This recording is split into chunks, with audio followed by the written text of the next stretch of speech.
ವಿಮೋಚನೆ ಕಾಂಡ 2ನೇ ಅಧ್ಯಾಯ 13ನೇ ವಚನ. ಮರುದಿವಸ ಮೋಶೆಯು ಹೊರಟು ಹೋಗಿ ನೋಡಿದಾಗ ಇಬ್ಬರು ಇಬ್ರಿಯರೇ ಜಗಳವಾಡುತ್ತಾ ಇದ್ದರು. ಅನ್ಯಾಯ ಮಾಡುತ್ತಿದ್ದವನಿಗೆ ಅವನು, ಏನಯ್ಯ, ನೀನು ಯಾಕೆ ಸ್ವಕುಲದವನನ್ನು ಹೊಡೆಯುತ್ತಿ ಎಂದು ಕೇಳಲು, ಆ ಮನುಷ್ಯನು, ನಿನ್ನನ್ನು ನಮ್ಮ ಮೇಲೆ ಅಧಿಕಾರಿಯನ್ನಾಗಿಯೂ ನ್ಯಾಯಾಧಿಪತಿಯನ್ನಾಗಿಯೂ ಇಟ್ಟವರು ಯಾರು? ನೀನು ಆ ಐಗುಪ್ತ್ಯನನ್ನು ಕೊಂದು ಹಾಕಿದಂತೆ ನನ್ನನ್ನು ಕೊಂದು ಹಾಕಬೇಕೆಂದಿದೀಯೋ ಅಂದನು. ಈ ಮಾತನ್ನು ಕೇಳಿ ಮೋಶೆಯು ಕಾರ್ಯವು ಬಯಲಾಯ್ತು ಅಂದುಕೊಂಡು ಭಯಪಟ್ಟನು. ಫರೋಹನು ಆ ಸಂಗತಿಯನ್ನು ಕೇಳಿ ಮೋಶೆಯನ್ನು ಕೊಲ್ಲಬೇಕೆಂದು ಆಲೋಚಿಸಿದ್ದರಿಂದ ಮೋಶೆ ಫರೋಹನ ಬಳಿಯಿಂದ ಓಡಿ ಹೋಗಿ ಮಿದ್ಯಾನ್ ದೇಶವನ್ನು ಸೇರಿದನು. ಅಲ್ಲಿ ಒಂದು ಬಾವಿಯ ಹತ್ತಿರ ಕೂತುಕೊಂಡನು. ಸಕಲ ವಿದ್ಯೆಯನ್ನು ಕಲಿತುಕೊಂಡವನು, ದೊಡ್ಡ ನಾಯಕನಾಗಬೇಕಾದವನು, ಇಸ್ರಾಯೇಲ್ ಪಕ್ಷದಲ್ಲಿ ನಿಂತುಕೊಂಡು ಅವರಿಗೆ ಆಧಾರವಾಗಿದ್ದು ಧೈರ್ಯವನ್ನು ತುಂಬಿಸಬೇಕಾದವನು, ತನ್ನ ಕೋಪದಿಂದ, ತಾನು ದುಡುಕಿರುವುದರಿಂದ, ತನ್ನ ಆವೇಶದಿಂದ, ತನ್ನ ಆಕ್ರೋಶದಿಂದ ಈಗ ಏನಾದನು ಗೊತ್ತಾ? ಅರಣ್ಯದ ಪಾಲಾದನು. ಪ್ರಿಯರೇ, ಎಲ್ಲಾ ವಿದ್ಯೆ ಕಲಿತವನಾಗಿದ್ದ, ಬಹಳ ಚೆನ್ನಾಗಿ ಓದಿದವನಾಗಿದ್ದ. ಆದರೆ ಈ ದಿನ ಅರಣ್ಯದಲ್ಲಿ ಏನ್ ಮಾಡ್ತಿದ್ದಾನೆ ಗೊತ್ತಾ? ಕುರಿಗಳನ್ನು ಮೇಯಿಸುತ್ತಿದ್ದಾನೆ.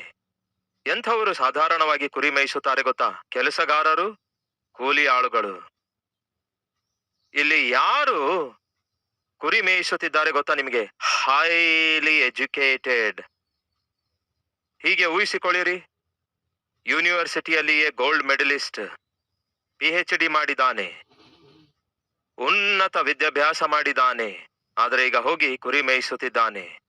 ಊಹಿಸ್ಲಿಕ್ಕಾಗುತ್ತಾ ಅದನ್ನು? 1 ದಿವಸ ಅಲ್ಲ, 2 ದಿವಸ ಅಲ್ಲ, 1 ವರ್ಷ, 2 ವರ್ಷ ಅಲ್ಲ, 40 ವರ್ಷಗಳವರೆಗೂ. ಒಂದು ವೇಳೆ ಯಾರಾದ್ರೂ ಅವನಿಗೆ ನೋಡಿ, ಆ ವ್ಯಕ್ತಿಯನ್ನು ನೋಡಿದ್ದೀರಾ? ಹೌದು, ನೋಡಿದ್ದೇವೆ, ಬಹಳ ಕಾಲದಿಂದ ಕುರಿ ಮೇಯಿಸುತ್ತಿದ್ದಾನೆ. ಅಷ್ಟಕ್ಕೂ ಯಾರು ಗೊತ್ತಾ ಅವನು? ಯಾರಾಗಿರುತ್ತಾರೆ? ಕುರಿ ಮೇಯಿಸುವವನಾಗಿರುತ್ತಾನೆ. ಅವನು ಯಾರು ಗೊತ್ತಾ? ಅವನಿಗಿರುವ ಜ್ಞಾನ ಸಾಮಾನ್ಯ ಜ್ಞಾನವಲ್ಲ, ಅವನಿಗೆ ಮಹಾಜ್ಞಾನ ಇದೆ.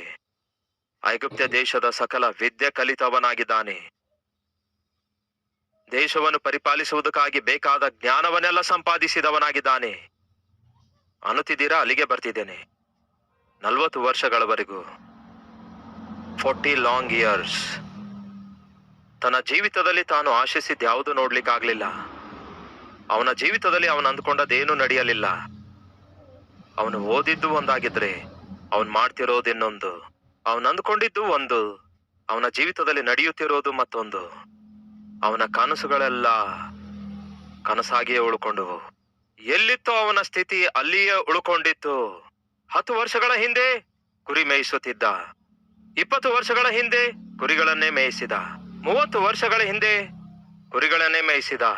ಈಗ 40 ವರ್ಷಗಳಾದವು, ಯಾವ ಏಳಿಗೆ ಇಲ್ಲ. ಅವನ ಪೋಸ್ಟ್ ನಲ್ಲಿ ಬದಲಾವಣೆ ಇಲ್ಲ. ಕುರಿಗಳನ್ನು ಮೇಯಿಸುವಂತಹ ಪೊಸಿಷನ್ ನಲ್ಲಿ ಬದಲಾವಣೆ ಇಲ್ಲ. ಪ್ರಾಪರ್ಟೀಸ್ಗಳೇನಾದರೂ ಸಂಪಾದಿಸಿದಾನೋ? ಏನು ಸಂಪಾದಿಸಲಿಲ್ಲ. ಎಲ್ಲಿದ್ದ ಅವನ ಸ್ಥಿತಿ ಅಲ್ಲಿಯೇ ಬಿದ್ದಿತ್ತು. ಎಷ್ಟು ನಿರಾಶೆ ನೋಡಿ, ಎಷ್ಟು ನಿರುತ್ಸಾಹ ನೋಡಿ. ಒಂದು ಸಾರಿ ನೀವು ಆಲೋಚಿಸಿ, ನೀವು ಬಹಳ ಚೆನ್ನಾಗಿ ಓದಿ, ಉನ್ನತ ವಿದ್ಯಾಭ್ಯಾಸ ಮಾಡಿ, ಎಲ್ಲವನ್ನು ತಿಳ್ಕೊಂಡು, ಎಲ್ಲವನ್ನು ಕಲಿತುಕೊಂಡವರಾಗಿದ್ದು ಕುರಿ ಮೇಯಿಸುವುದಾದರೆ ನಿಮ್ಮ ಪರಿಸ್ಥಿತಿ ಹೇಗಿರುತ್ತೆ ಹೇಳಿ? ಎಷ್ಟು ಘೋರವಾಗಿರುತ್ತೆ ಆ ವ್ಯಕ್ತಿಯ ಮಾನಸಿಕ ಸ್ಥಿತಿ. ಒಂದು ಸಾರಿ ಆಲೋಚಿಸಿರಿ. 10 ವರ್ಷಗಳಿಂದ ಮಾಡಿದ ಉದ್ಯೋಗವನ್ನೇ ಮಾಡ್ತಾ ಇದ್ರೆ ನಿಮ್ಗೆ ಬೇಸರ ಉಂಟಾಗುತ್ತೆ ಅಲ್ಲವೇ? ಏನಿದು, ನನ್ನ ಬದುಕಲ್ಲಿ ಕನಿಷ್ಠ ಸಂಬಳ ಹೆಚ್ಚಾಗ್ತಾ ಇಲ್ಲ, ನನಗೆ ಪ್ರಮೋಷನೇ ಸಿಗ್ತಿಲ್ಲ, ಆದರೆ ನನ್ನ ಸುತ್ತಲಿರುವ ಎಲ್ಲದರ ದರ ಹೆಚ್ಚಾಗ್ತಾ ಇದೆ, ರೇಟ್ ಹೆಚ್ಚಾಗ್ತಿದೆ, ಆದರೆ ಬರುವ ಸಂಬಳ ಮಾತ್ರ 1 ರೂಪಾಯಿ ಹೆಚ್ಚಾಗ್ತಿಲ್ಲ. ಎಷ್ಟು ನಿರುತ್ಸಾಹ ನೋಡಿ. ಅದೇ ಹಳೆ ಸೈಕಲ್ ಮೇಲೆ ಹೋಗ್ತೇನೆ, ಹಳೆ ಸೈಕಲ್ ಮೇಲೆ ಬರುತ್ತೇನೆ, ಕನಿಷ್ಠ ಒಂದು ಸ್ಕೂಟರ್ ಕೂಡ ಕೊಂಡುಕೊಳ್ಳಲಿಕ್ಕೆ ಆಗಲಿಲ್ಲ, ಸೆಕೆಂಡ್ ಹ್ಯಾಂಡ್ ಬೈಕ್ ಕೂಡ ಕೊಂಡುಕೊಳ್ಳಲಿಕ್ಕೆ ಆಗಲಿಲ್ಲ. 10 ವರ್ಷ ಹೀಗೆ ಇದ್ರೆ ಎಷ್ಟು ನಿರುತ್ಸಾಹ ಇರುತ್ತೆ. ಅದೇ ಗುಡಿಸಲಲ್ಲಿ ಜೀವಿಸ್ತಾ ಇದ್ದೀರಿ, ಅದೇ ಗುಡಿಸಲಲ್ಲಿ ಮಕ್ಕಳು ಓದುತ್ತಿದ್ದಾರೆ, ಯಾವ ಏಳಿಗೆ ಇಲ್ಲ. ಎಷ್ಟು ನಿರುತ್ಸಾಹ ಒಮ್ಮೆ ಆಲೋಚಿಸಿ. ಅಂಥದರಲ್ಲಿ 40 ಇಯರ್ಸ್, 40 ವರ್ಷಗಳಂತೆ, ಎಷ್ಟು ನಿರುತ್ಸಾಹ, ಎಷ್ಟು ನಿರಾಶೆ ಇರುತ್ತೆ. ಆದರೆ ದಯವಿಟ್ಟು ಕೇಳ್ರಿ, ಮೋಶೆ ತನ್ನ ಜೀವಿತದಲ್ಲಿ ನಿರಾಶೆ ಹಾದು ಹೋಗುತ್ತಿದ್ದರು, ನಿರುತ್ಸಾಹ ಹಾದು ಹೋಗುತ್ತಿದ್ದರು. ತನ್ನ ಜೀವಿತದಲ್ಲಿ ತಾನು ಏನೂ ಸಾಧಿಸದೇ ಇದ್ದರೂ ಕೂಡ ಖಾಲಿಯಾಗಿ ಮಾತ್ರ ಕೂತುಕೊಳ್ಳಲಿಲ್ಲ. ಇದೊಂದು ಅಂಶವನ್ನು ಮಾತ್ರ ನಾವು ಖಚಿತವಾಗಿ ಬರೆದಿಟ್ಟುಕೊಳ್ಳಬೇಕು. ಏನದು? ನಿರುತ್ಸಾಹ, ನಿರಾಶೆ ಆವರಿಸಿದರೂ ಸಹ, ಛೀ, ಯಾಕೆ ಬದುಕಬೇಕು ನಾನು? ಸತ್ರೆ ಚೆನ್ನಾಗಿರುತ್ತೆ, ಅಂದುಕೊಳ್ಳಲಿಲ್ಲ ಎಂದು ಯೋಚಿಸಿ ಅಳುತ್ತಾ ಕೂತ್ಕೊಳ್ಳಲಿಲ್ಲ. ನಮ್ಮ ಮಧ್ಯದಲ್ಲಿ ಅಂಥವರಿದ್ದಾರೆ. ನೀವು ಅಂದ್ಕೊಂಡ ಉದ್ಯೋಗ ನಿಮ್ಗೆ ಸಿಗಲಿಲ್ಲ ಅಂದ್ಕೊಂಡು ಅಳುತ್ತಾ ಕೂತ್ಕೊಂಡಿದ್ದೀರಿ. ನೀವು ಆಶಿಸಿದವರೊಂದಿಗೆ ನಿಮಗೆ ಮದುವೆ ಆಗಿಲ್ಲ ಎಂದು ಯೋಚಿಸಿ ನೀವು ಮುಖ ಸಪ್ಪುಗೆ ಮಾಡಿಕೊಂಡು ಕೂತ್ಕೊಂಡಿದ್ದೀರಿ. ನಿಮಗೆ ಪ್ರಮೋಷನ್ ಸಿಗಲಾರದಕ್ಕಾಗಿ ದೇವರ ಮೇಲೆಯೇ ಮುನಿಸಿದ್ದೀರಿ. ಮದುವೆ ಆಗಿ ಎಷ್ಟೋ ವರ್ಷಗಳಾದರೂ ಸಹ ಮಕ್ಕಳಾಗದೇ ಇರುವುದಕ್ಕಾಗಿ ಈ ದಿನ ನಿಮ್ಮ ಜೀವಿತದಲ್ಲಿ ನಿರಾಶೆ, ನಿರುತ್ಸಾಹ ಆವರಿಸಿಕೊಂಡಿದೆ. ಏನು ಮಾಡ್ಲಿಕ್ಕೆ ಮನಸ್ಸಾಗ್ತಿಲ್ಲ ನಿಮಗೆ. ಮನೆ ಕೆಲಸ, ಅಡಿಗೆ ಕೆಲಸ ಮಾಡಲು ಮನಸ್ಸಾಗ್ತಿಲ್ಲ. ಉದ್ಯೋಗಕ್ಕೆ ಹೋಗಲು ಮನಸ್ಸಾಗ್ತಾ ಇಲ್ಲ. ಕಷ್ಟಪಟ್ಟು ದುಡಿಯಲು ಮನಸ್ಸಾಗ್ತಿಲ್ಲ. ಯಾಕೆ ಅಂತ ಕೇಳಿದ್ರೆ ಇನ್ನೇನು ಬ್ರದರ್, ಡಿಪ್ರೆಷನ್ ಅಂತ ಹೇಳ್ತೀರಿ ಮೇಲಿಂದ. ಏನಂತೆ? ಡಿಪ್ರೆಷನ್ ಅಂತೆ. ಬಹಳ ಸಂದರ್ಭಗಳಲ್ಲಿ ನಾನು ಗಮನಿಸಿರೋದೇನೆಂದರೆ, ಖಾಲಿಯಾಗಿ ಕೂತ್ಕೊಂಡು ತಿನ್ನುವಂಥವ್ರು ಇರ್ತಾರಲ್ವೋ, ಅವ್ರು ಹೇಳೋದೇನು ಗೊತ್ತಾ? ಒಂಥರ ಬಹಳ ಡಿಪ್ರೆಷನ್ ಅಲ್ಲಿ ಇದ್ದೇನೆ ಬ್ರದರ್.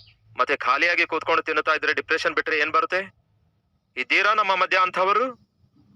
ಏನೋ ಹಾಗೆ ಸಾಗುತ್ತಾ ಇರೋದ್ರಿಂದ ಸಾಗಿಸುತ್ತಾ ಇದ್ದೀರಿ. ಹಾಗೇನಾದ್ರೂ ಸಾಗದಿದ್ರೆ ಕಷ್ಟಪಟ್ಟು ಕೆಲಸ ಮಾಡ್ತೀರಿ, ಅದಕ್ಕೆ ಡಿಪ್ರೆಷನ್ ಎಂಬ ಹೆಸರಿಡಬೇಡಿ. ದಯವಿಟ್ಟು ಗಮನಿಸಿರಿ. ನಿರಾಶೆ, ನಿರುತ್ಸಾಹ ಮೋಶೆಗೆ ಆವರಿಸಿರುವಾಗ ಮೋಶೆಗಿರುವಂತಹ ಒಂದು ಒಳ್ಳೆಯ ಲಕ್ಷಣ ಯಾವುದಾಗಿತ್ತು ಗೊತ್ತಾ? ಅಷ್ಟಾದರೂ ಸಹ ಕಷ್ಟಪಟ್ಟು ಕೆಲಸ ಮಾಡುತ್ತಾ ಮುಂದೆ ಸಾಗಿದ. ಅದೇ ಕೆಲಸ 40 ವರ್ಷಗಳನ್ನು ಮಾಡಿದ, ಬಿಟ್ಟು ಬಿಡಲಿಲ್ಲ. ಕೇಳಿ ಸಹೋದರ ಸಹೋದರಿಯರೇ, ನೀವು ಅದೇ ಉದ್ಯೋಗ ಮಾಡ್ತಿದ್ದೀರಾ? ಅಷ್ಟೇ ಸಂಬಳ ಇದೆಯಾ? ಅದೇ ದೀನ ಸ್ಥಿತಿ ಇದೆಯಾ? ಯಾವ ಮಾರ್ಪಡುವಿಕೆ ನಿಮ್ಮ ಜೀವಿತದಲ್ಲಿಲ್ಲವೋ? ಯಾವ ಏಳಿಗೆ ಇಲ್ಲವೋ? ನಿಮ್ಮ ಸುತ್ತಲಿರುವವರನ್ನು ನೋಡುವಾಗ ನಿಮಗೆ ಬೇಸರ ಉಂಟಾಗ್ತಿದೆಯಾ? ನಿಮ್ಮ ಸುತ್ತಲಿರುವವರು ನಿಮಗಿಂತಲೂ ಉನ್ನತ ಸ್ಥಿತಿಗೆ ಹೋಗುತ್ತಾ ಇರುವಾಗ ನಿಮ್ಮ ಹೃದಯ ಒಡೆದು ಹೋಗುತ್ತಾ ಇದೆಯಾ? ಯಾಕೆ ದೇವರೇ ನನ್ನ ಬದುಕು ಹೀಗೆ ತಯಾರಾಯ್ತು? ಯಾಕೆ ನನ್ನ ಜೀವಿತವೇ ಹೀಗೆ ಹಾಳಾಯ್ತು? ಯಾಕೆ ನನ್ನ ಜೀವಿತದಲ್ಲಿ ಯಾವುದೇ ಏಳಿಗೆ ನಾನು ನೋಡ್ಲಿಕ್ಕೆ ಆಗುತ್ತಾ ಇಲ್ಲ? ನಿನ್ನೆ ಬಿಟ್ಟು ಮೊನ್ನೆ ಉದ್ಯೋಗ ಸಂಪಾದಿಸಿದವನೇನೋ ನನಗಿಂತಲೂ ಒಳ್ಳೆ ಸ್ಥಿತಿಯಲ್ಲಿದ್ದಾನೆ. ನನ್ನೊಂದಿಗೆ ಇದೇ ಅಪಾರ್ಟ್ಮೆಂಟ್ ನಲ್ಲಿ ರೆಂಟಿಗೆ ಬಂದವರೇ ಈ ದಿನ ಗೃಹ ಪ್ರವೇಶಕ್ಕೆ ಕರೆಯುತ್ತಿದ್ದಾರೆ. ಸ್ವಂತವಾಗಿ ಮನೆ ಕೊಂಡ್ಕೊಂಡಿದ್ದೇವೆ, ಬಂದು ನೋಡಿರಿ, ಗೃಹ ಪ್ರವೇಶಕ್ಕೆ ಬನ್ನಿರಿ ಎಂದು ಅವರು ನನಗೆ ಆಹ್ವಾನಿಸುತ್ತಿದ್ದಾರೆ. ಮತ್ತೆ ನಾನು ಯಾಕೆ ಸ್ವಂತ ಮನೆ ಕೊಂಡ್ಕೊಳ್ಳಲಿಕ್ಕೆ ಆಗ್ತಿಲ್ಲ? ನನಗಿಂತಲೂ ಬಡ ಸ್ಥಿತಿಯಲ್ಲಿದ್ದವನು ಈ ದಿನ ಉನ್ನತವಾದ ಸ್ಥಿತಿಗೆ ಹೋಗಿ ಮಗಳಿಗೆ ಡಾಕ್ಟರ್ ಓದಿಸ್ತಿದ್ದಾನೆ, ಮಗನಿಗೆ ಇಂಜಿನಿಯರಿಂಗ್ ಓದಿಸ್ತಿದ್ದಾನೆ. ನಾನೇನೋ ಕನಿಷ್ಠ ಫೀಸ್ ಕಟ್ಲಿಕ್ಕೆ ಆಗ್ತಿಲ್ಲ. ಏನಿದು ಜೀವಿತ ದೇವರೇ ಎಂಬ ನಿರಾಶೆ, ನಿರುತ್ಸಾಹದಲ್ಲಿ ಯಾರಾದ್ರೂ ಇದ್ದೀರಾ ಈ ದಿನ?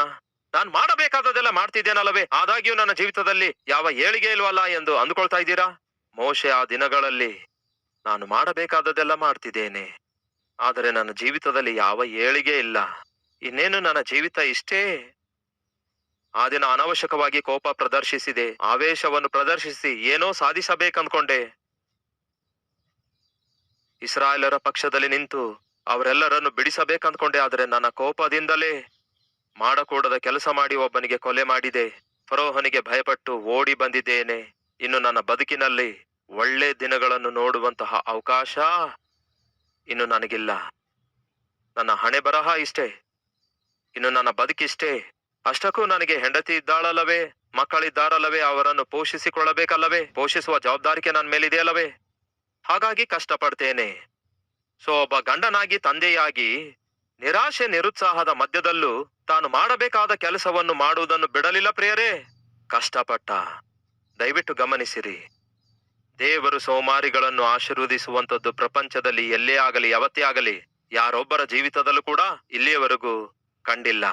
ನಿರಾಶೆ, ನಿರುತ್ಸಾಹದಲ್ಲಿ 40 ವರ್ಷಗಳವರೆಗೂ ಮಾನಸಿಕವಾಗಿಯೂ ಶಾರೀರಿಕವಾಗಿಯೂ ನರಳಾಡಿರುವಂತಹ ಈ ಮೋಶೆ ಒಂದು ದಿನ ತನ್ನ ಕುರಿಗಳನ್ನು ಯಥಾಸ್ಥಿತಿಗೆ ತಾನು ಕೊಂಡೊಯ್ಯುತ್ತಾನೆ ಮೇಯಿಸುವುದಕ್ಕಾಗಿ. ಹಾಗೆ ಕುರಿಗಳನ್ನು ಮೇಯಿಸಲು ಕೊಂಡೊಯ್ದ ಸಮಯದಲ್ಲಿ ಸಡನ್ ಆಗಿ ತನ್ನ ಜೀವಿತದಲ್ಲಿ ಯಾವತ್ತೂ ಕಾಣಲಾರದ ಒಂದು ಅದ್ಭುತವನ್ನು ನೋಡುತ್ತಾನೆ. ಆ ದಿನ ಆ ಅದ್ಭುತ ನೋಡುವಂಥದ್ದಾಗಲಿ, ಆ ದಿನ ಅವನ ಜೀವಿತದಲ್ಲಿ ಒಂದು ದೊಡ್ಡ ತಿರುವು ಬರುತ್ತದೆ ಎಂಬುದಾಗಲಿ, ಅಂದಿನಿಂದ ಅವನ ಜೀವಿತದಲ್ಲಿ ಒಳ್ಳೆ ದಿನಗಳು ಪ್ರಾರಂಭವಾಗ್ಲಿಕ್ಕಿವೆ ಎಂಬುದಾಗಲಿ ಮೋಶೆ ಕನಸು ಕೂಡ ಕಾಣಲಿಲ್ಲ. ಕನಸು ಕಾಣಲಾರದ ದಿನದಲ್ಲಿ, ಅಂದುಕೊಳ್ಳಲಾರದ ದಿನದಲ್ಲಿ, ಊಹಿಸಲಾರದ ದಿನದಲ್ಲಿ, ನಿರಾಶೆ, ನಿರುತ್ಸಾಹ ಅವನ ಜೀವಿತವನ್ನು ಆವರಿಸಿದ ದಿನದಲ್ಲಿ ಸಡನ್ ಆಗಿ ದೇವರು ಪ್ರತ್ಯಕ್ಷವಾದರು ಪ್ರಿಯರೇ. ಹೇಗೆ? ಉರಿಯುತ್ತಿರುವಂತಹ ಪೊದೆಯ ಮೂಲಕ. ಅದೇ ಸ್ಥಳಕ್ಕೆ ಬಹಳಷ್ಟು ಸಾರಿ ಹೋಗ್ತಾನೆ, ಯಾವತ್ತೂ ಅಂತಹ ದೃಶ್ಯ ನೋಡಲಿಲ್ಲ. ಆ ಪೊದೆ ಉರಿಯುತ್ತಾ ಇತ್ತು. ಆದ್ರೆ ಸುಟ್ಟು ಹೋಗ್ತಿರ್ಲಿಲ್ಲ. ಆ ಪೊದೆ ಬೆಂಕಿಯಿಂದ ಉರಿಯುತ್ತಾ ಇತ್ತು, ಆದ್ರೆ ಸುಟ್ಟು ಬೂದಿ ಆಗ್ತಿರ್ಲಿಲ್ಲ. ಅದು ವಿಚಿತ್ರ ಅನಿಸಿತ್ತು. ಸಾಧಾರಣವಾಗಿ ಏನಾದ್ರೂ ಕಟ್ಟಿಗೆವೆ ಅಂದ್ಕೊಳ್ಳಿ, ಅವು ಉರಿಯುತ್ತಾ ಇವೆ ಅಂದ್ಕೊಳ್ಳಿ, ಸ್ವಲ್ಪ ತಾದ್ಮೇಲೆ ಏನಾಗ್ತವೆ? ಸುಟ್ಟು ಬೂದಿ ಆಗ್ತವೆ. ಅವನ ಕಣ್ಮುಂದೆ ಪೊದೆಯೆಲ್ಲ ಉರಿಯುತ್ತಾ ಇದೆ. ಹಾಗೆ ಉರಿಯುತ್ತಾ ಇರುವ ಪೊದೆಯೆಲ್ಲ ಸುಟ್ಟು ಬೂದಿ ಆಗ್ಬೇಕಲ್ಲವೇ? ಉರಿಯುತ್ತಾ ಇದೆ, ಆದರೆ ಸುಟ್ಟು ಹೋಗ್ತಾ ಇಲ್ಲ. ಇದನ್ನೇ ಆ ದಿನ ದೇವರು ಮೋಶೆಗೆ ತೋರಿಸುತ್ತಾರೆ. ಅದರ ಹಿಂದೆ ಇರುವ ಒಂದು ಅದ್ಭುತವಾದ ಸತ್ಯ ಏನಾಗಿದೆ ಗೊತ್ತಾ? ಮೋಶೆ, ನನ್ನ ಇಸ್ರಾಯೇಲ್ ಪ್ರಜೆಗಳು ಉರಿಯುತ್ತಾ ಇದ್ದಾರೆ, ಆದರೂ ಅವರು ಸುಟ್ಟು ಹೋಗಲಿಲ್ಲ. ಇದನ್ನೇ ನಿನಗೆ ತಿಳಿಯಪಡಿಸುತ್ತಿದ್ದೇನೆ. ನಿಮ್ಗೇನಾದ್ರೂ ಅರ್ಥವಾಯ್ತಾ?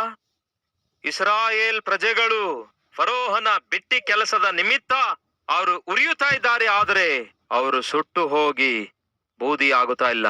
ಇದು ನಂಬರ್ 1. ನಂಬರ್ 2, ಮೋಶೆ, ನೀವು ಅಂದುಕೊಳ್ತಾ ಇದ್ದೀರಿ ನನ್ನ ಜೀವಿತ ಯಾಕೆ ಹೀಗೆ ಹಾಳಾಯ್ತು ಎಂದು. ಹಾಗೆ ನೀವು ಅಂದುಕೊಳ್ತಾ ಇದ್ದೀರಿ, ಆದರೆ ವಾಸ್ತವದಲ್ಲಿ ನಿಮ್ಮ ಜೀವಿತ ಆ ರೀತಿ ಹಾಳಾಗಲಿಲ್ಲ, ಹಾಳಾಗಿ ಹೋಗಲಿಲ್ಲ. ಅದೇ ಆ ದಿನ ದೇವರು ಮೋಶೆಗೆ ತಿಳಿಯಪಡಿಸುತ್ತಿರುವ ಒಂದು ಅದ್ಭುತವಾದ ಪಾಠ ಆಗಿತ್ತು. ಅದೇ ಪಾಠವನ್ನು ಈ ದಿನ ದೇವರು ನಿಮಗೂ ಕೂಡ ಹೇಳ್ತಿದ್ದಾರೆ. ನೀವು ಅಂದ್ಕೊಳ್ತಾ ಇದ್ದೀರಿ ನನ್ನ ಬದುಕು ಹಾಳಾಯ್ತೆಂದು, ನೀವು ಅಂದ್ಕೊಳ್ತಾ ಇದ್ದೀರಿ ನನ್ನ ಜೀವಿತ ಹೀಗೆ ಹಾಳಾಗಿ ಹೋಯ್ತೆಂದು. ಅದಕ್ಕಾಗಿ ನನ್ನ ಜೀವಿತದಲ್ಲಿ ಇನ್ನೆಂದಿಗೂ ನಾನು ಒಳ್ಳೆ ದಿನಗಳನ್ನು ನೋಡೋದಿಲ್ಲ, ಒಳ್ಳೆ ಗತಿ ನನಗುಂಟಾಗಲ್ಲ, ಒಳ್ಳೆ ಉದ್ಯೋಗ ನನಗೆ ಸಿಗಲ್ಲ, ನನ್ನ ಕುಟುಂಬ ಸೆಟಲ್ ಆಗಲ್ಲ, ನನ್ನ ಮಕ್ಕಳು ಉದ್ಧಾರ ಆಗಲ್ಲ, ಇನ್ನು ನನ್ನ ಬದುಕಿಷ್ಟೇ ಹೀಗೆ ಹಾಳಾಗಿ ಹೋಗಿದೆ ಎಂದು ನೀವು ಅಂದುಕೊಳ್ತಾ ಇದ್ದೀರಿ. ಆದರೆ ಈ ದಿನ ದೇವರು ನಿಮ್ಗೆ ಹೇಳ್ತಿದ್ದಾರೆ, ನಿಮ್ಮ ಜೀವಿತ ಹಾಳಾಗಿ ನಾಶವಾಗಿದೆ ಅಂದ್ಕೊಳ್ತಾ ಇದ್ದೀರಿ, ಆದರೆ ಕೇಳಿರಿ, ಪೂರ್ತಿ ಹಾಳಾಗಿ ಹೋಗಲಿಲ್ಲ, ಹಾಳಾದಂತೆ ಕಾಣಿಸಿಕೊಳ್ತಾ ಇದೆ ಅಷ್ಟೇ. ಇದೇ ದೇವರು ನಿಮಗೆ ಹೇಳ್ತಿರುವಂತಹ ಸತ್ಯ. ಆ ದಿನ ಮೋಶೆ ಅದನ್ನು ನೋಡಿದಾಗ, ಉರಿಯುತ್ತಾ ಇದೆ ಆದರೆ ಯಾಕೆ ಸುಟ್ಟು ಹೋಗ್ತಾ ಇಲ್ಲ? ಮೋಶೆ, ಅದನ್ನೇ ನಾನು ನಿನಗೆ ಹೇಳಲು ಇಚ್ಛಿಸುತ್ತಿದ್ದೇನೆ. ನಿನ್ನ ಜೀವಿತ ಹಾಳಾಗಿ ಹೋಯ್ತು ಅಂದುಕೊಂಡೆ, ಆದ್ರೆ ಹಾಳಾಗಿ ಹೋಗ್ಲಿಲ್ಲ. ನಿರಾಶೆ, ನಿರುತ್ಸಾಹದಲ್ಲಿ 40 ವರ್ಷಗಳವರೆಗೂ ನರಳಾಡುತ್ತಾ ಕುಗ್ಗಿ ಹೋಗಿರುವಂತಹ ಮೋಶೆಯನ್ನು ಆ ದಿನ ದೇವರು ಕರೆಯುತ್ತಾರೆ. ಮೋಶೆ, ಬಾ ಮೋಶೆ ಎಂದು ಕರೆದರು. ಪ್ರಿಯರೇ, ಅದ್ಭುತವಲ್ಲವೋ? ನಾನು ಪ್ರಕಟಿಸುವಂತಹ ದೇವರು ಅದ್ಭುತನಾದ ದೇವರು ಆಗಿದ್ದಾರಲ್ಲವೋ? ನನ್ನ ಕತೆ ಮುಗಿದೋಯ್ತು ಅಂದುಕೊಂಡ ಸಮಯದಲ್ಲಿ, ನನ್ನ ಜೀವಿತದಲ್ಲೇ ಇನ್ನು ಒಳ್ಳೆ ದಿನಗಳನ್ನು ನೋಡುವುದಿಲ್ಲ ಅಂದುಕೊಂಡ ವೇಳೆಯಲ್ಲಿ, ನನ್ನ ದೇವರು ಮೋಶೆಗೆ ಪ್ರತ್ಯಕ್ಷನಾದರು. ಈ ದಿನ ನೀವು ಕೂಡ ನಂಬುವುದಾದರೆ ಆ ದೇವರು ನಿಮ್ಮ ಜೀವಿತದಲ್ಲಿಯೂ ಕೂಡ ಪ್ರತ್ಯಕ್ಷನಾಗುವುದಕ್ಕಾಗಿ ಇಷ್ಟಪಡುವವರಾಗಿದ್ದಾರೆ. ಯಾವ ದೇವರು ನಿರೀಕ್ಷೆ ಇಲ್ಲದ ನಿರಾಶೆ, ನಿರುತ್ಸಾಹದಲ್ಲಿ ತುಂಬಿಕೊಂಡಿರುವ, ನರಳಾಡಿರುವಂತಹ ಆ ಕಾಲದ ಮೋಶೆಯನ್ನು ದರ್ಶಿಸಿ, ಮೋಶೆ, ನಿನ್ನ ಬದುಕು ಹಾಳಾಯ್ತು ಅಂದುಕೊಳ್ತಾ ಇದೀಯ, ಆದ್ರೆ ಕೇಳು ಮೋಶೆ, ಹಾಳಾಗ್ಲಿಲ್ಲ, ಹಾಗೆ ಕಾಣಿಸ್ತಿದೆ ಅಷ್ಟೇ. ಇದು ನಿನ್ನ ಜೀವಿತದಲ್ಲಿ ತಿಳಿದುಕೊಳ್ಳಬೇಕಾದ ಸತ್ಯ. ಸಹೋದರ ಸಹೋದರಿಯರೇ, ಈ ದಿನ ನೀವು ಕೂಡ ನನ್ನ ಬದುಕು ಮುಗಿದೋಯ್ತು ಅಂದ್ಕೊಳ್ತಿದ್ದೀರಿ, ನನ್ನ ಕುಟುಂಬ ಇನ್ನಿಷ್ಟೇ ಅಂದುಕೊಳ್ತಾ ಇದ್ದೀರಿ. ಆದರೆ ದೇವ್ರು ಹೇಳ್ತಾರೆ, ಹಾಗೆ ನಿಮಗೆ ಕಾಣಿಸ್ತಾ ಇದೆ, ಆದರೆ ಅದು ವಾಸ್ತವ ಅಲ್ಲ. ಯಾಕೆಂದರೆ ನಾನು ನಿನ್ನ ಜೀವಿತದಲ್ಲಿ ಅದ್ಭುತ ಕಾರ್ಯವನ್ನು ಮಾಡ್ಲಿಕ್ಕಿದ್ದೇನೆ. ನಾನು ನಿನ್ನ ಜೀವಿತದಲ್ಲಿ ಮಹತ್ ಕಾರ್ಯವನ್ನು ನಡೆಸಲಿಕ್ಕಿದ್ದೇನೆ. ಮೋಶೆ, ಎಲ್ಲವೂ ಮುಗಿದೋಯ್ತು ಅಂದ್ಕೊಳ್ತಾ ಇದ್ದಿ, ಕೇಳು, ನಿಜವಾದಂತಹ ನಿನ್ನ ಆತ್ಮಿಕ ಪಯಣ ಈ ದಿನದಿಂದಲೇ ಪ್ರಾರಂಭ ಆಗ್ಲಿಕ್ಕಿದೆ. ಇದನ್ನು ನಂಬುವಂತವ್ರು ಈ ದಿನ ಯಾರಾದ್ರೂ ಇದ್ದೀರಾ? ಎಲ್ಲವೂ ಮುಗಿದೋಯ್ತು ಅಂದ್ಕೊಳ್ತಾ ಇದ್ದೀರಿ, ದೇವ್ರು ಹೇಳ್ತಾರೆ, ಇನ್ನೂ ಪ್ರಾರಂಭವೇ ಆಗ್ಲಿಲ್ಲ. ಈಗ ನಿನ್ನ ಜೀವಿತದಲ್ಲಿ ನಾನು ಮಧ್ಯಸ್ಥಿಕೆ ವಹಿಸ್ಲಿಕ್ಕಿದ್ದೇನೆ. ಈಗ ನಿನ್ನ ಜೀವಿತದಲ್ಲಿ ನಿನ್ನೊಂದಿಗೆ ನಾನು ಬರ್ಲಿಕ್ಕಿದ್ದೇನೆ. ಈಗ ನಿನ್ನ ಜೀವಿತದಲ್ಲಿ ನನ್ನ ಉದ್ದೇಶ, ನನ್ನ ಪ್ರಣಾಳಿಕೆ, ನನ್ನ ಚಿತ್ತ ನಿನ್ನ ಜೀವಿತದಲ್ಲಿ ನೆರವೇರಿಸಲಿಕ್ಕಿದ್ದೇನೆ, ನಿನ್ನನ್ನು ನಡೆಸಲಿಕ್ಕಿದ್ದೇನೆ. ಅದಕ್ಕಾಗಿಯೇ ಈ ದಿನ ಈ ವಾಕ್ಯದ ಮುಖಾಂತರ ನಾನು ಇಳಿದು ಬಂದಿದ್ದೇನೆ. ಇದನ್ನು ನಂಬುವವರಿದ್ರೆ ದೇವರನ್ನು ಮಹಿಮೆ ಪಡಿಸಿರಿ.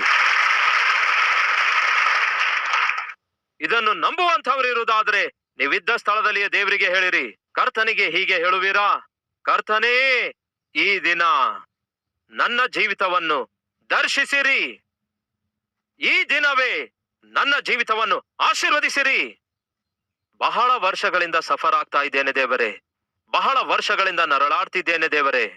ಬಹಳ ವರ್ಷಗಳಿಂದ ನಿರಾಶನಾಗ್ತಾ ಇದ್ದೇನೆ ದೇವರೇ. ಬಹಳ ವರ್ಷಗಳಿಂದ ನಿರುತ್ಸಾಹದಿಂದ, ನಿರೀಕ್ಷೆ ಇಲ್ಲದವರಾಗಿ ತುಂಬಿಕೊಂಡಿದ್ದೇವೆ ದೇವರೇ.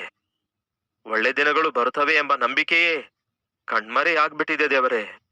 ಅದು ನನ್ನ ಗಂಡನಿಂದಾಗಿರ್ಬೋದು, ಹೆಂಡತಿಯಿಂದಾಗಿರ್ಬೋದು, ಮಕ್ಕಳಿಂದಾಗಿರ್ಬೋದು, ಆರ್ಥಿಕ ತೊಂದರೆಗಳಿಂದಾಗಿರ್ಬೋದು, ಅನಾರೋಗ್ಯ ಸಮಸ್ಯೆಗಳಿಂದಾಗಿರ್ಬೋದು, ಹೋರಾಟಗಳಿಂದಾಗಿರ್ಬೋದು, ಅನೇಕ ಒತ್ತಡಗಳಿಂದಾಗಿರ್ಬೋದು, ಅನೇಕ ಮಾಯ ಮನುಷ್ಯರಿಂದಾಗಿರ್ಬೋದು. ನನ್ನ ಜೀವಿತ ಅಡಗಿಸಲ್ಪಟ್ಟಂತೆ ನನಗೆ ಕಾಣಿಸಿಕೊಂಡಿದೆ ದೇವರೇ. ಆದರೆ ಈ ದಿನ ಒಂದು ವಾಸ್ತವ ನಾನು ತಿಳಿದುಕೊಂಡಿದ್ದೇನೆ. ನನ್ನ ಜೀವಿತ ಈ ದಿನ ಹಾಳಾಗುವುದಕ್ಕಾಗಿ ಕಾರಣ ನನ್ನ ಕೋಪವೇ ಆಗಿದೆ, ನನ್ನ ಆವೇಶವೇ ಆಗಿದೆ, ನನ್ನ ಆತುರತನವೇ ಆಗಿದೆ, ಆತುರದ ನನ್ನ ನಿರ್ಣಯವೇ ಆಗಿವೆ. ಅದಕ್ಕೆ ನನ್ನ ಜೀವಿತವನ್ನು ಈ ದಿನ ಈ ಸ್ಥಾನಕ್ಕೆ, ಈ ಸ್ಥಿತಿಗೆ ತಂದಿವೆ. ಯಾಕೆ ತಾನೇ ಮೋಶೆಗೆ 40 ವರ್ಷಗಳವರೆಗೂ ಅರಣ್ಯವಾಸಿಯಾಗಿ ಅರಣ್ಯದಲ್ಲಿ ನಿವಾಸಿಸಬೇಕಾಯ್ತು? ಆ ಕರ್ಮ ಯಾಕೆ ಬಂತು? ಅವನ ಆತುರತನದಿಂದ ತಾನೇ. ದೇವರ ಚಿತ್ತಕ್ಕಾಗಿ, ದೇವರ ಸಮಯಕ್ಕಾಗಿ ವೇಟ್ ಮಾಡಲಾರ್ದಕ್ಕಾಗಿ ತಾನೇ. ಆವೇಶ ತಾನೇ, ಕೋಪ ತಾನೇ. ಅದರ ಫಲಿತಾಂಶವಾಗಿಯೇ, ಕೋಪ ಆವೇಶದ ಫಲಿತಾಂಶವಾಗಿ ತಾನೇ ಮೋಶೆ ಒಬ್ಬಂಟಿಗನಾಗಬೇಕಾಯ್ತು. ಹೇಳಿ ಸಹೋದರ ಸಹೋದರಿಯರೇ, ಈ ದಿನ ನೀವು ನಿಮ್ಮ ಸ್ವಂತ ಕೈಯಾರೆ ನಿಮ್ಮ ಜೀವಿತವನ್ನು ನಾಶನ ಮಾಡಿಕೊಂಡಿದ್ದೀರಿ. ಸ್ವಂತ ಕೈಯಾರೆ ನಿಮ್ಮ ಬದುಕನ್ನು ಬೀದಿಯ ಪಾಲು ಮಾಡಿಕೊಂಡಿದ್ದೀರಿ. ಸ್ವಂತ ಕೈಯಾರೆ ನಿಮ್ಮ ಜೀವಿತವನ್ನು ನಡು ಸಮುದ್ರದಲ್ಲಿ ಮುಳುಗಿಸಿಕೊಂಡಿದ್ದೀರಿ. ನಿಮ್ಮ ಆತುರತನದಿಂದ, ನಿಮ್ಮ ಕೋಪದಿಂದ, ಆ ಕೆಲಸಕ್ಕೆ ಬಾರದ ನಿರ್ಣಯಗಳಿಂದ, ಆ ಒಬ್ಬ ವ್ಯಕ್ತಿಯನ್ನು ನಂಬಿರೋದ್ರಿಂದ. ಆದಾಗ್ಯೂ ದೇವರು ಹೇಳ್ತಾರೆ, ನಿಮ್ಮ ವಿಷಯದಲ್ಲಿ ನಾನು ಉನ್ನತವಾದ ಉದ್ದೇಶಗಳನ್ನು ಹಾಕಿಕೊಂಡಿದ್ದೇನೆ. ನನ್ನ ಕತೆ ಮುಗಿದೋಯ್ತು ಅಂತ ನೀವು ಅಂದ್ಕೊಳ್ತಾ ಇದ್ದೀರಿ. ಆದ್ರೆ ಇಂದಿನಿಂದ ನನ್ನ ಕೆಲಸ ನಿಮ್ಮ ಜೀವಿತದಲ್ಲಿ ಪ್ರಾರಂಭಿಸ್ಲಿಕ್ಕಿದ್ದೇನೆ. ಈ ಕ್ಷಣವೇ ಪ್ರಾರಂಭಿಸ್ಲಿಕ್ಕಿದ್ದೇನೆ. ಇದನ್ನು ನೀವು ನಂಬುವುದಾದರೆ ಇದ್ದ ಸ್ಥಳದಲ್ಲಿಯೇ ನಿಮ್ಮ ಜೀವಿತವನ್ನು ನನ್ನ ಕೈಗೆ ಒಪ್ಪಿಸುವಿರಾ ಎಂದು ದೇವರು ಕೇಳ್ತಾರೆ. ಒಪ್ಪಿಸುವಂತವರಿದ್ರೆ ಕೈಗಳೆತ್ತಿ ಕರ್ತನಿಗೆ ತೋರಿಸಿರಿ. ಮನಪೂರ್ವಕವಾಗಿ ಆತನಿಗೆ ಹೇಳಿರಿ, ಪ್ರಭುವೇ, ದಯವಿಟ್ಟು ನನ್ನ ಕೈಯನ್ನು ಹಿಡಿದುಕೋ ದೇವರೇ, ದಯವಿಟ್ಟು ನನ್ನ ಹಸ್ತವನ್ನು ಹಿಡಿದುಕೋ. ಬಹಳ ದಣದಿದ್ದೇನೆ ದೇವರೇ. ಮಾನಸಿಕವಾಗಿ ಕುಗ್ಗಿ ಹೋಗಿದ್ದೇನೆ, ಆರ್ಥಿಕವಾಗಿ ಚೆದರಿ ಹೋಗಿದ್ದೇನೆ. ನಿರಾಶೆ ನನ್ನನ್ನು ಆವರಿಸಿಕೊಂಡಿದೆ. ಸೋಲಿನ ನಂತರ ಸೋಲು. ಎಲ್ಲಿ ನೋಡಿದ್ರೂ ಸಹ ತೊಂದರೆಗಳೇ, ಎಲ್ಲಿ ನೋಡಿದ್ರೂ ಕಷ್ಟಗಳೇ. ಸ್ವಲ್ಪವೂ ನನ್ನ ಜೀವಿತದಲ್ಲಿ ಎಲ್ಲಿಯೂ ಮೇಲನ್ನು ನೋಡ್ತಾ ಇಲ್ಲ. ಎಲ್ಲಿಯೂ ನನ್ನ ಜೀವಿತದಲ್ಲಿ ಒಳ್ಳೆ ದಿನಗಳು ಬರುತ್ತವೆ ಎನ್ನುವಂತಹ ಸೂಚನೆಯೇ ಕಾಣಿಸುತ್ತಾ ಇಲ್ಲ. ಈ ದಿನ ನನ್ನೊಂದಿಗೆ ನೀವು ನೇರವಾಗಿ ಮಾತಾಡಿದ್ದೀರಿ. ಈ ದಿನದ ಆ ಮೋಶೆ ಬೇರೆ ಯಾರೂ ಅಲ್ಲ, ನಾನೇ. ಎಲ್ಲಿದ್ದ ನನ್ನ ಸ್ಥಿತಿ ಅಲ್ಲಿಯೇ ಬಿದ್ದಿದೆ ದೇವರೇ. ಯಾವ ಏಳಿಗೆ ಇಲ್ಲದ ಜೀವಿತ ಆಗ್ಬಿಟ್ಟಿದೆ ದೇವರೇ. ನನ್ನನ್ನು ಕನಿಕರಿಸಿರಿ ಏಸಯ್ಯ, ನನ್ನನ್ನು ದರ್ಶಿಸಿರಿ. ಈ ದಿನ ನೀವು ನನ್ನನ್ನು ಆಶೀರ್ವದಿಸಿದ ಹೊರತು, ಈ ದಿನ ನನ್ನ ಜೀವಿತದಲ್ಲಿ ನೀವು ಅದ್ಭುತ ಮಾಡಿದ ಹೊರತು ನಾನು ಬದುಕುವುದು ಸಾಧ್ಯವಿಲ್ಲ ದೇವರೇ. ನಾನು ಬದುಕಲಾರೆನು. ನನ್ನನ್ನು ದರ್ಶಿಸಿರಿ ದೇವರೇ. ದಯವಿಟ್ಟು ಈ ದಿನ ನನ್ನ ಹೃದಯದಲ್ಲಿರುವ ದಿಗುಲನ್ನೆಲ್ಲ ತೊಲಗಿಸಿರಿ. ನನ್ನ ಹೃದಯದಲ್ಲಿರುವ ಭಯವನ್ನೆಲ್ಲ ತೆಗೆದು ಹಾಕಿರಿ. ನನ್ನ ಶರೀರದಲ್ಲಿರುವ ಬಾಧೆನೆಲ್ಲ ತೆಗೆದು ಹಾಕಿರಿ ದೇವರೇ. ಏಸಯ್ಯ, ನನ್ನ ಪರಿಸ್ಥಿತಿ ಅಂತದೆಂದು ನಿಮ್ಗೆ ಗೊತ್ತಲ್ಲವೋ? ನನ್ನ ಗಂಡನಿಗೆ ಅರ್ಥ ಆಗ್ತಿಲ್ಲ, ನನ್ನ ಹೆಂಡತಿಗೆ ಅರ್ಥ ಆಗ್ತಾ ಇಲ್ಲ, ನನ್ನ ಮಕ್ಕಳಿಗೆ ಅರ್ಥ ಆಗ್ತಾ ಇಲ್ಲ. ನರಳಾಡ್ತಾ ಇದ್ದೇನೆ ದೇವರೇ. ದಣಿದು ಬಳಲಿ ಹೋಗುತ್ತಿದ್ದೇನೆ ದೇವರೇ. ನಿರುತ್ಸಾಹದಿಂದ ತುಂಬಿಕೊಂಡಿದ್ದೇನೆ. ಈ ದಿನವೇ ನನ್ನನ್ನು ದರ್ಶಿಸಿರಿ ದೇವರೇ. ಈ ದಿನವೇ ನನ್ನನ್ನು ಕನಿಕರಿಸಿರಿ ದೇವರೇ ಎಂದು ಹೃದಯಪೂರ್ವಕವಾಗಿ ಪ್ರಾರ್ಥಿಸೋಣ ಬನ್ನಿ. ಮನಪೂರ್ವಕವಾಗಿ ಪ್ರಾರ್ಥಿಸೋಣ ಬನ್ನಿ. ನಿಮ್ಮ ವೇದನೆಯಲ್ಲ ದೇವರಿಗೆ ಹೇಳಿಕೊಳ್ಳಿ. ನನ್ನ ದೇವರು ನಿಮ್ಮ ಪಕ್ಕದಲ್ಲಿಯೇ ನಿಂತಿದ್ದಾರೆ, ನಿಮ್ಮನ್ನು ನೋಡ್ತಿದ್ದಾರೆ, ನಿಮ್ಮ ಪ್ರಾರ್ಥನೆ ಲಾಲಿಸುತ್ತಿದ್ದಾರೆ. ನೀವು ಹೇಳಲು ಇಚ್ಛಿಸುವುದನ್ನು ಆತನಿಗೆ ಹೇಳಿರಿ.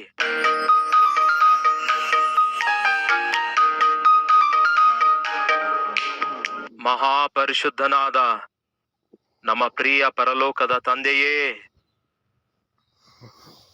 ಪ್ರಪಂಚವನ್ನೇ ಪರಿಪಾಲಿಸುವಂತಹ ನೀವು, ಸಿಂಹಾಸನದ ಮೇಲೆ ಕೂತುಕೊಂಡು ಪ್ರಪಂಚವನ್ನೇ ಪರಿಪಾಲಿಸುವಂತಹ ನೀವು, ಈ ದಿನ ನಿಮ್ಮ ಮಕ್ಕಳ ಕಣ್ಣೀರನ್ನು ನೋಡಿ, ಈ ದಿನ ನಿಮ್ಮ ಮಕ್ಕಳು ಎದೆ ಬಡ್ಕೊಳ್ಳುವುದನ್ನು ನೋಡಿ, ವೇದನೆಯಲ್ಲಿ ಒದ್ದಾಡುವುದನ್ನು ನೋಡಿ, ಪರಲೋಕ ಸಿಂಹಾಸನವನ್ನು ಬಿಟ್ಟು ನಮ್ಮ ಮಧ್ಯದಲ್ಲಿ ಇಳಿದು ಬಂದಿದ್ದಕ್ಕಾಗಿ ದೇವರೇ ನಿಮಗೆ ವಂದನೆಗಳು, ಸ್ತುತಿಗಳು, ಸ್ತೋತ್ರಗಳನ್ನು ಸಲ್ಲಿಸುತ್ತೇವೆ ದೇವರೇ. ನಮ್ಮನ್ನು ದರ್ಶಿಸುವುದಕ್ಕಾಗಿ, ನಾವು ಕಣ್ಣೀರು ಸುರಿಸುವಾಗ ನೋಡ್ಲಿಕ್ಕಾಗದೆ ನಮ್ಮ ಕಣ್ಣೀರನ್ನು ಒರೆಸುವುದಕ್ಕಾಗಿ,